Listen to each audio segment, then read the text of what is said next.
Welcome back, everyone. This is actually a continuation of a number of questions that came in. I couldn't all get them all wrapped up in one video, so this is part two, and I'll be able to address all of these now, I think. Joan asked the following question. My husband has lung cancer going on 6 years. It has come back for a third time just recently. He's having multiple side effects from the Rozlytrek he is taking as a treatment. We had to quit the therapy for a while and have started taking ValAsta. He's currently taking 8 pumps per day, but not really sure about the dosage. He's a large man, 265 pounds, 6'1". Should he increase the dosage? Does ValAsta work well on lung cancer? We've listened to several of your videos, but haven't touched on lung cancer. Let's talk about the dosage first. He should be somewhere around 10 pumps per day. I'm not sure what the indication is that it has come back for a third time. It'd be nice if you could clarify how you know that, whether it's from a PET scan, CAT scan, MRI, or a CA number, blood work. And there's some real serious problems before you make that conclusion that it has come back for a third time. It may not have come back for a third time. But at 200, with what I know from this question, with 265 pounds, he should be about 10 pumps per day. We have probably hundreds of people with lung cancer who are currently taking this. Why they're not on the testimonial pages, I don't control that. I don't know. It's up to each individual and whether they want to post on that or not. So I would increase the dose, and I would find out how you know it's come back, because they cannot differentiate between inflammation and cancer on an MRI, a CAT scan, or a PET scan. If his CA numbers are increasing, and if they're increasing very, very rapidly, it's probably an indication that the cancer has died, the cells have opened up and spilled all the guts, all the cytoplasm into the bloodstream. If he's gaining weight, probably doesn't have cancer. If his coughing pattern has changed, or what other symptoms he may be experiencing, we want to see changes in those. I hope that helps. If you have any questions, schedule a consultation and we'll be able to get through it.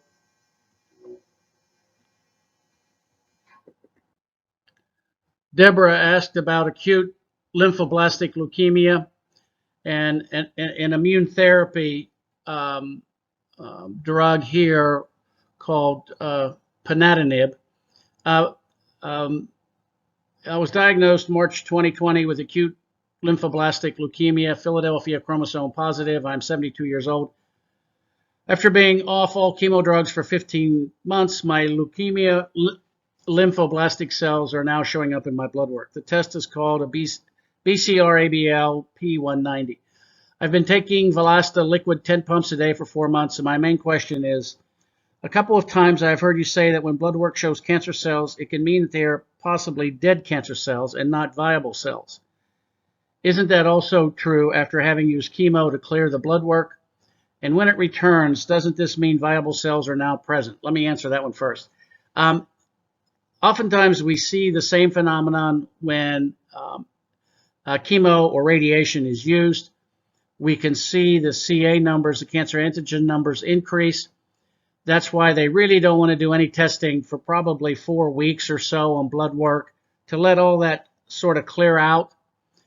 And then the next part of this, when it returns, doesn't this mean viable cells are now present? If your blood work shows that these cancer cells are in fact back, first of all, you want to check the lab results and get a second opinion. But if they are back, it can mean that the cancer has returned. And it is something to watch for very carefully, because they may be seeing some abnormal cells that they're just classifying as cancer cells when in fact they are not. So the only way to know whether a cancer cell is dead or alive is a biopsy and in vitro type of growth. Does the cancer cell continue growing? If not, then it's probably not a viable cancer cell. It says the oncologist wants to put me on Ponatinib, but I don't think I can handle all these side effects.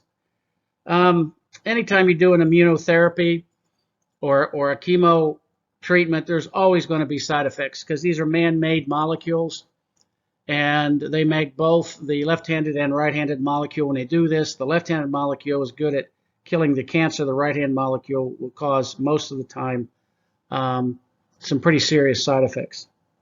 At the 10-week point of taking ValAsta, I started to lose weight after being insulin resistant for 2 years. And now the past several weeks, I stopped, even gaining. Okay, when you take ValAsta, if you have a weight issue and you are insulin resistant, the ValAsta will stop this. This is why we see type 2 diabetes coming off of their insulin. So, if you take ValAsta and you eliminate the insulin resistance that causes type 2 diabetes, there's a good chance that you're getting more efficient utilization of the glucose and you would even start gaining weight. Normally, your appetite is curbed. Once your cells are satiated or satisfied, then your appetite usually gets depressed. It says here, I do intermittent fasting and eating a carnivore diet for the past 5 weeks. Most people lose weight with cancer. I gained a lot. Any suggestions or thoughts? Yes. If one of the things we look at very, very seriously is if someone who has cancer, typically you lose weight, and a lot of it, and very quickly. And the reason is the glucose that would normally go to your normal cells to keep those cells alive is now being consumed by the cancer. Cancer only lives off of the glucose in your bloodstream. When the cancer cells die, that glucose incorporation into the cancer cell goes away. So now the glucose can be used by your normal cells.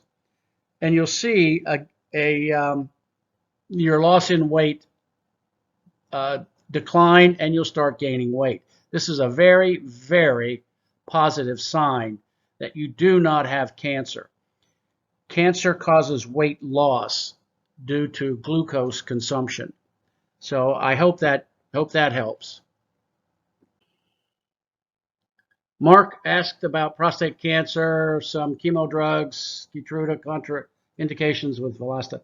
I was diagnosed with prostate cancer in my bones 6 months ago, and 2 months ago completed 6 cycles of a combo therapy of carboplatin and Taxotere. Throughout chemotherapy, I continued taking Lynparza, which is a PARP inhibitor, and I'll explain a little bit of what that is, and Darolutamide, which is an anti-androgen chemo drug. The chemo treatment was effective in so much as reducing the majority of skeletal lesions, except for 2 remaining hotspots. According to a final PSMA imaging, PSA was also reduced from 22 down to 2. That's very good news. However, less than 2 months following my chemo treatment, my PSA has readily climbed back to 13 as of last week. Started taking 12 pumps of ValAsta daily 4 weeks ago. I take Lynparza and Darolutamide daily. My oncologist is considering initiating treatment with KEYTRUDA, which is immunotherapy, as soon as possible. My question is whether I should continue with ValAsta, 12 pumps daily, while receiving KEYTRUDA immunotherapy and continuing with Lynparza and Darolutamide daily. In other words, are there any contraindications or concerns with taking ValAsta concurrently with KEYTRUDA immunotherapy, a PARP inhibitor, and an anti-androgen chemo drug? what we're finding now is ValAsta in combination with a few chemo drugs that have been tried out. Gemcitabine is one. Keep in mind, KEYTRUDA is a PD-1 inhibitor. And what that means is that it operates the same as ValAsta. ValAsta is a PD-L1 inhibitor, which means that the PD-L1 that's on the tumor cell gets inhibited by the ValAsta, and the PD-1 on the T cell gets inhibited by the KEYTRUDA. So what that does is it increases the effectiveness from KEYTRUDA being about 80 to 85% effective, whereas if you block both PD-L1 and PD-1 by using ValAsta, you can get it up to over 97% effective in the T cells identifying the cancer cell and killing it. That's a very, very good thing. And I can go through the math of that later on as to why they both work so well concurrently. So the effectiveness of KEYTRUDA is only about 80%, if that. But if you use them in combination, you can get that upwards to about 95 to 97% effective. A PARP inhibitor is a way to stop the DNA of a cancer cell from repairing itself once it's been damaged or taken out by chemo drugs.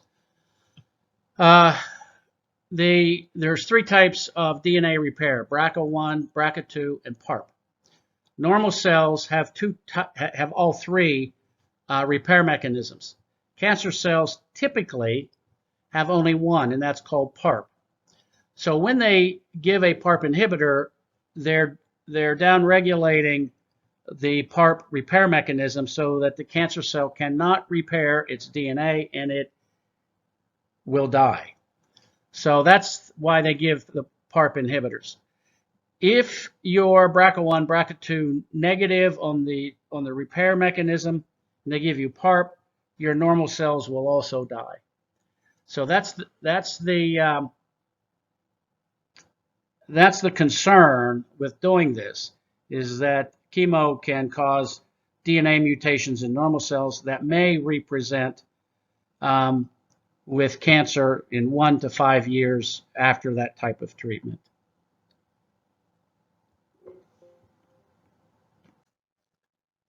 Billy asked about prostate cancer. It's simply a statement. There's not really a question here. ValAsta is not working for me. It is very disappointing. I take 20 pumps for 3 months and I don't understand. A couple things. There's not enough information for me to figure out with this kind of a basic comment.